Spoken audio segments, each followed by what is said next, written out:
Hey guys, it's me Stacy. Today we are using the Brother Scan and Cut machine along with the Canvas Workspace software to create a Christmas word album or a Christmas word book that spells out Noel. I'm already logged into the software. The very first thing you will see is this Canvas Project Pattern Collection window. We can go ahead and close this window out. We're working within the software itself. Now, as I said, we're spelling out the word Noel. So first thing I'm going to do is grab my letters. To do that, go to your left-hand side toolbar. It is the third shape down, letter T. Going to click on that, then click on your mat, and type in a capital letter N, and then click on your mat. You'll want to have each letter, you want to do each letter one at a time. And the font I'm using is just the default font called Antique Oakland. So I have my letter N. Do the same thing for the other letters. Left-hand side toolbar, click on the T for text, click on your mat, type in capital O, click on your mat. Again, left-hand side toolbar, click on the T, click on the mat, capital E, click on the mat. Letter T, click on the mat, letter L in capitals, then click on your mat. Now you can make your word book say whatever you would like. It can do Noel, Joy, Merry Christmas. You can even do names for birthdays. I'm just sharing with you the process of how to do it. So we have the letters. Now I want to resize the letters as well. So I'm going to first click on my letter N, have that selected, go to the right-hand side toolbar this time, and you will see 4 buttons here, 4 tabs. The first one is our Edit panel, the Properties panel. Second, we have Edit. Third, we have Layers. And 4, we have Artboard. Click on the second one so it says Edit. So we want the Edit panel. Now to resize this, you will see we have Edit, Position, and Size. So position is the first row, size is the second one where we see the width and the height. It's very important for the letters. You want to make sure that Maintain Aspect Ratio box is checked. So when we change the width, it also changes the height and keeps our letters in proportion. So have the Maintain Aspect Ratio box checked, your letter highlighted, and I'm changing mine to be 4 inches tall. So just type in number 4 and click on Enter. And again, you can make your book say whatever you like and also make it be, if you want to be 5 inches or 6 inches, you can change the height as well. I'm just sharing with you the process. So our letter N is done. This is our letter O, the same exact way. Have it selected, right-hand side toolbar under Edit, Maintain Aspect Ratio box is checked, change just the height to be 4 inches. And click on Enter and move that out of the way. Our E, same idea, 4 inches. And our L also 4 inches. I'm going to click on that. 4 inches. All right, so now we have our letters that we want, and they're also the size we want. I'm going to drag my mouse across all the letters, right click on that and choose Duplicate. Then grab my second set and move it over here. Okay, now to create the book, basically we're going to be welding the letters to rectangles. So let's go to our left-hand side toolbar this time, and the second box down is our shapes. Going to click on that. It brings up a shapes panel. And we want the very first one, just your basic square. Going to click on that. You see it go to our mat. Now to close this panel out, just go back and click on that second button down to close that out. Now I want my square to be the same size, height-wise, as my letter. So I have the square selected. Again, the same right-hand side toolbar under Edit. This time now I want to have the Maintain Aspect Ratio box not checked. So I can change just the width and not change the height or vice versa. So have the box be not checked and change the height to be 4 inches. So we have a 4-inch square or a 4-inch height-wise square.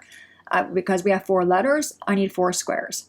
Right click on them and choose Duplicate, Duplicate, and Duplicate. So I have my 4 squares and our 4 letters.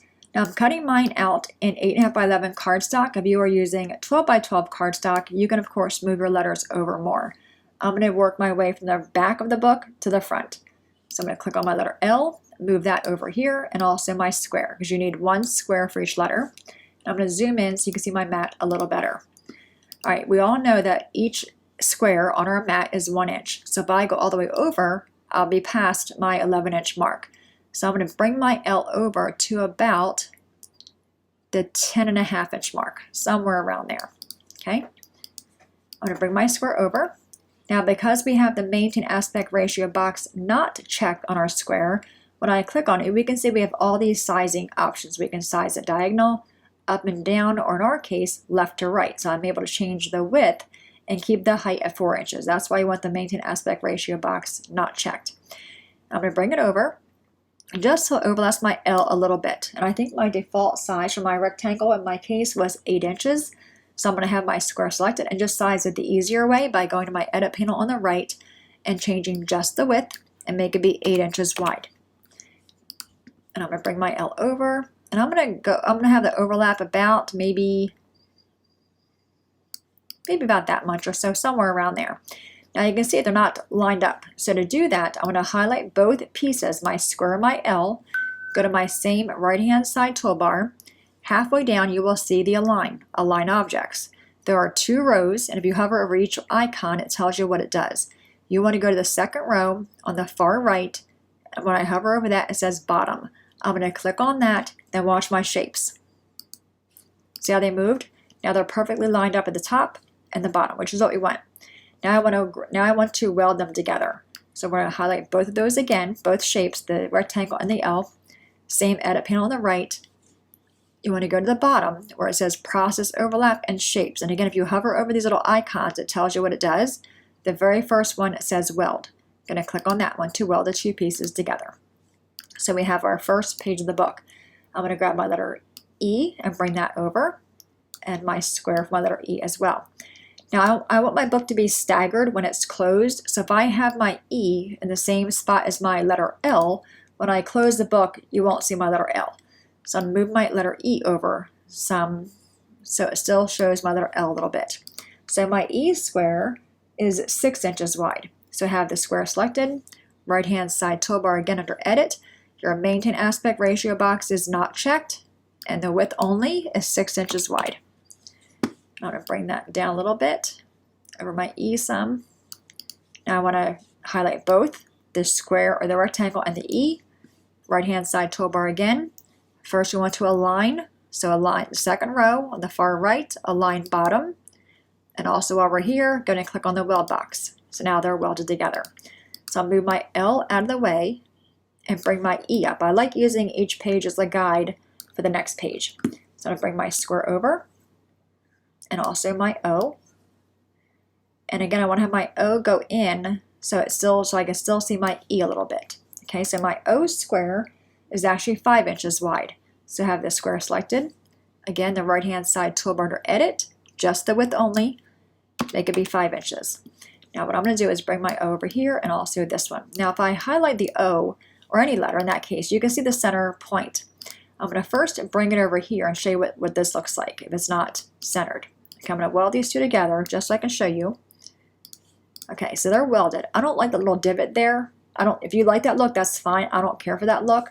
So I'm going to undo that and bring my O over with the center point kind of being on that square a little bit or somewhat close to that. Okay, so that I think looks pretty good to me. We're going to highlight both pieces again, and first you want to align on the bottom. Very important, you want to align first, then click on your weld box. Now they're welded together, and we can now see it's nice and straight across without having that little corner divot there. All right, bring our E off and bring our O up.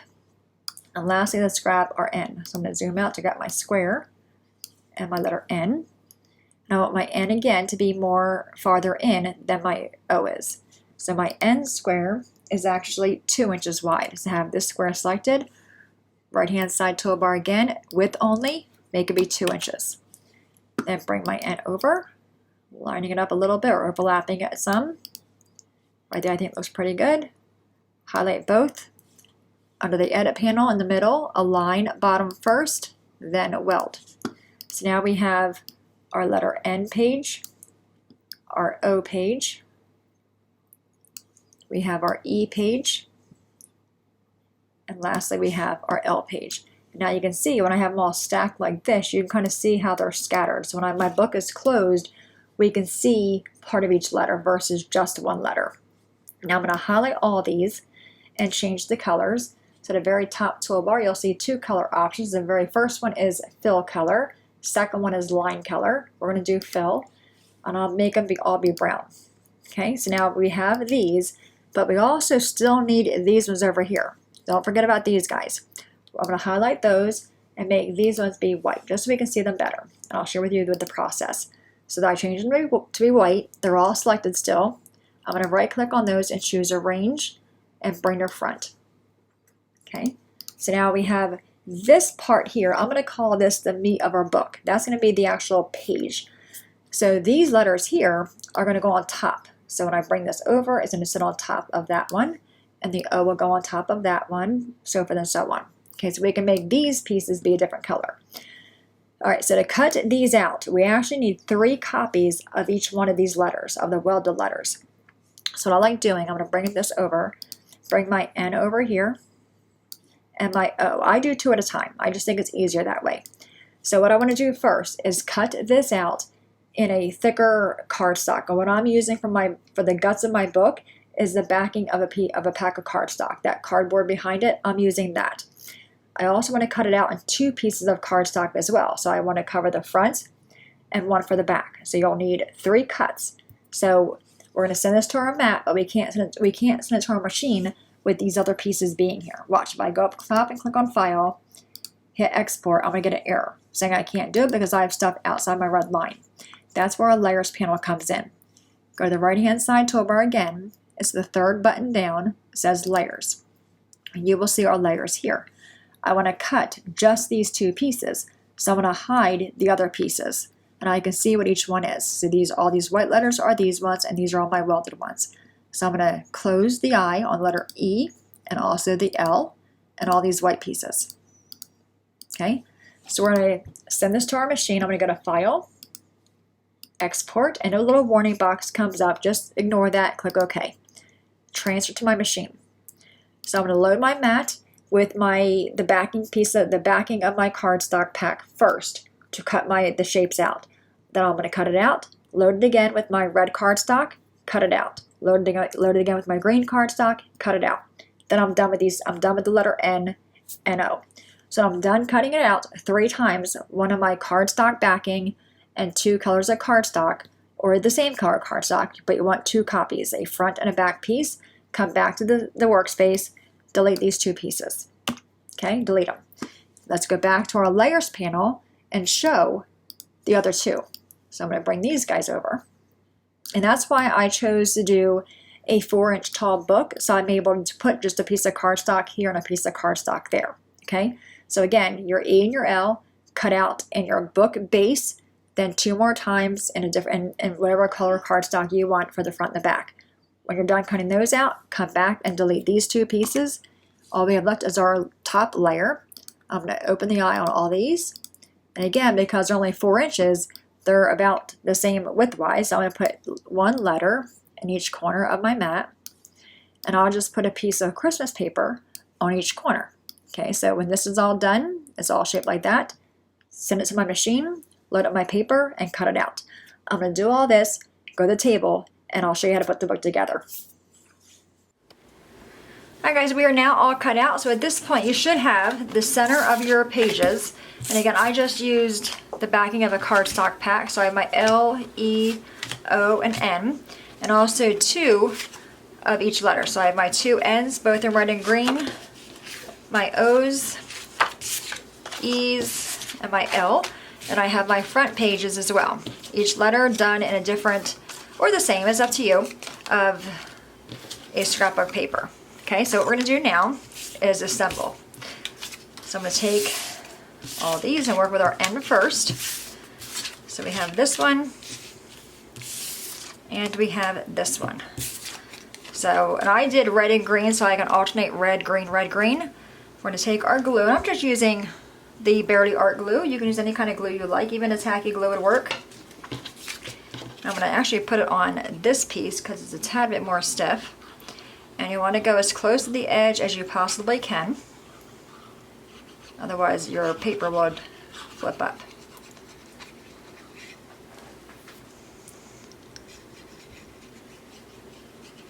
Okay, so I have that one, and I think I'm going to do red for the front page of my book. So lay this down on top of that and give that glue a second to kind of grab. We're also going to ink our edges as well, just to kind of hide if we don't get it lined up perfectly. The inking, I find, kind of helps with that. Alright, so I'm going to flip it over and do this side. And you want to have your glue go as close to the edge as possible. And a thin layer, you don't want to go super thick.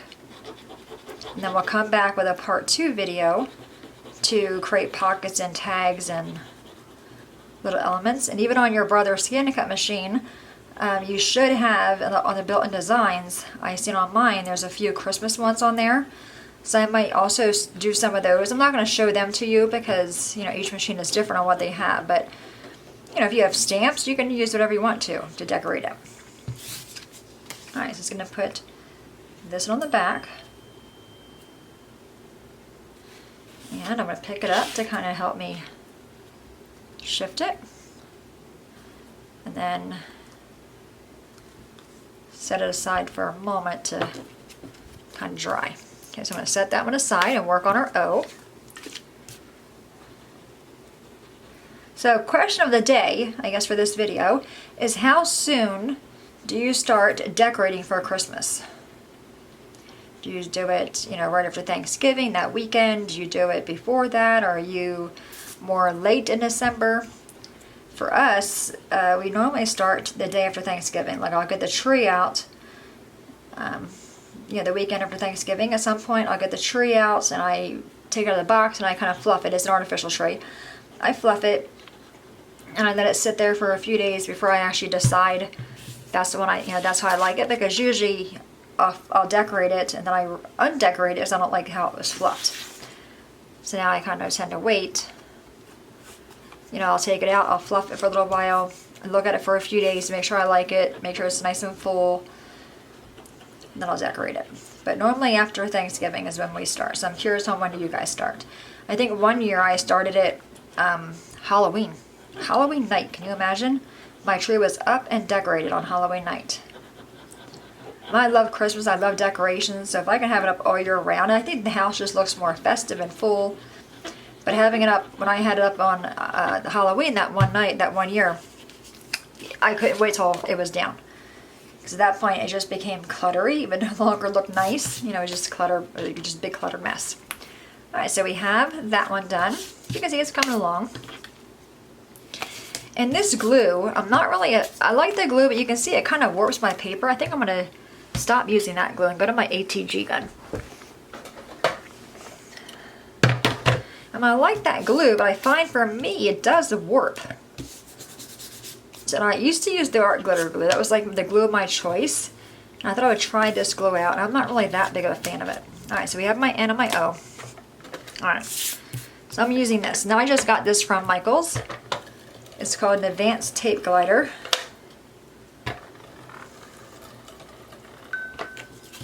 And this one, with the dry adhesive, you don't really have a whole lot of wiggle room. So you got to get it on there, and that's kind of going where it's going to go. You could also use a score tape if you want.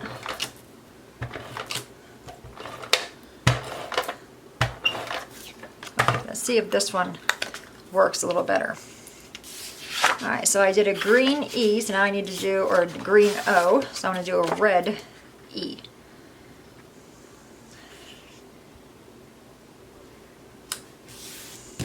Okay, I'm a little off, but I think it'll be okay. Like I said, that's what we're going to ink the pages for. Just in case we can't get it perfectly lined up, we can ink it. And I'm just trying to go close to the outer parts of this E as I can. I apologize for the squeaking. Alright, let's grab our green E. And the green cardstock is Stampin' Up's cardstock, Old Olive, I believe it is. And the red is just a Walmart. See, this is why I'm not a fan of the ATG. Because if I don't get it on there, I gotta take it back off. So I think I'm gonna start with this side. Just to get these lined up. Then everything else will kind of line into place. Hopefully, right? Okay. So our E is done. And lastly, we have our L.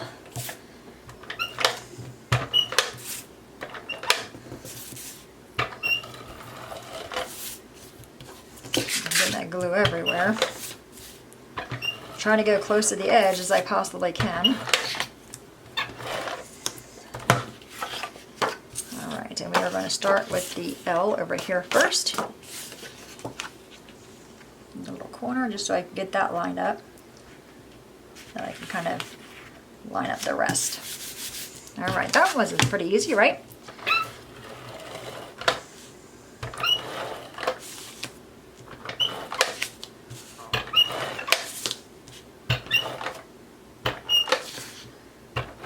Okay, our last one.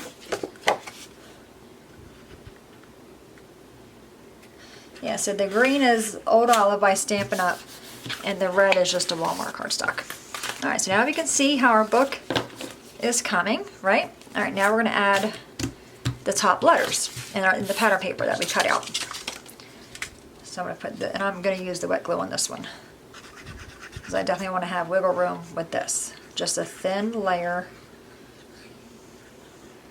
And like I said, then I'll go on my ScanNCut and I'll find some Christmas shapes to kind of add to it. And then I'll show you what else I'm using as well. Let's grab our letter N, and then after this we're going to ink our book up a little bit. And you only need the letter on the paper on the one side. You don't really need it on the back side. Okay. Let's grab our O.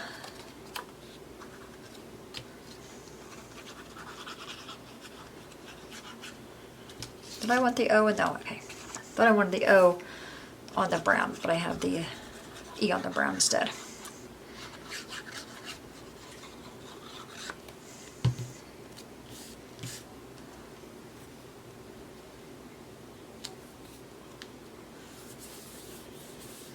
Okay, let's do our E.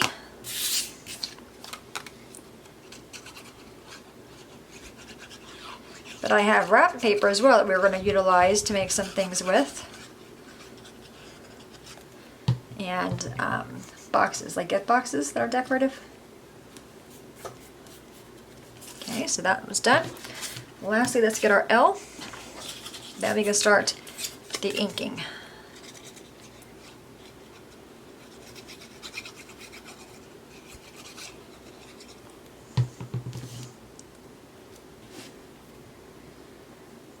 Lined up.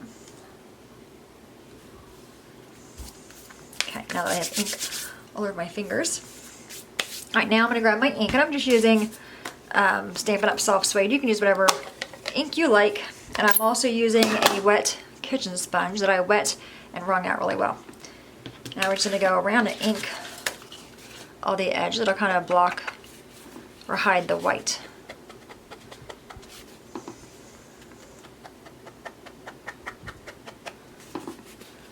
Make sure you get around your letters.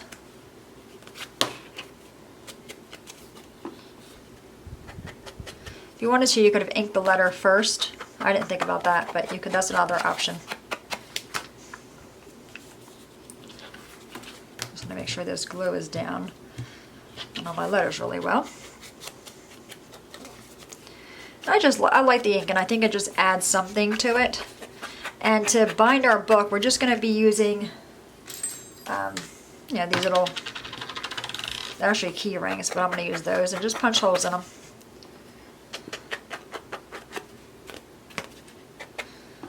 Again, like I said, inside the software, you can very easily customize this and make it for, anybody. You can make it say mom and put pictures of the kids in there.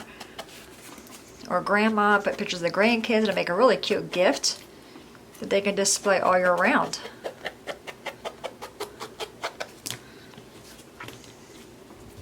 Okay, our last one. And I'm only inking the front. I'm not too worried about the back again, because we're going to decorate that up as well. Okay, so we are inked and we are assembled. So now when we lay our book out, you can kind of see how it looks. See, so you can kind of see how it says Noel. That's why we went with the staggered look. All right, let me show you what else I got. I have some wrap paper. Either side we can use that. I said more wrapping paper, and more. And I also have a gift box that we could use. That'll make a really cute pocket. This one, I definitely think I'm gonna make this a pocket on the L page because that's our longest page. I think it'll fit there if I keep it inside the red area. See, it'll just fit there. That let us know. So, you know, while we're taking a break on part 1, like I said, I'm gonna go on my Scan and Cut, find some patterns, maybe cut a few images out of that. You can use whatever you have to decorate your book. But I'll come back with a part 2 showing you guys how to decorate it, add some pockets, add some tags, maybe add a few photo mats, things like that. But any questions, guys, let me know. I do apologize for the longer video, but I'm going to make sure I share with you guys the entire process. All right, I'm going to hit pause, come back, and I will see you guys in a few more days with part 2. Any questions, let me know. As always, thanks so much for watching. Have a great day, and I'll see you guys next time. Bye-bye.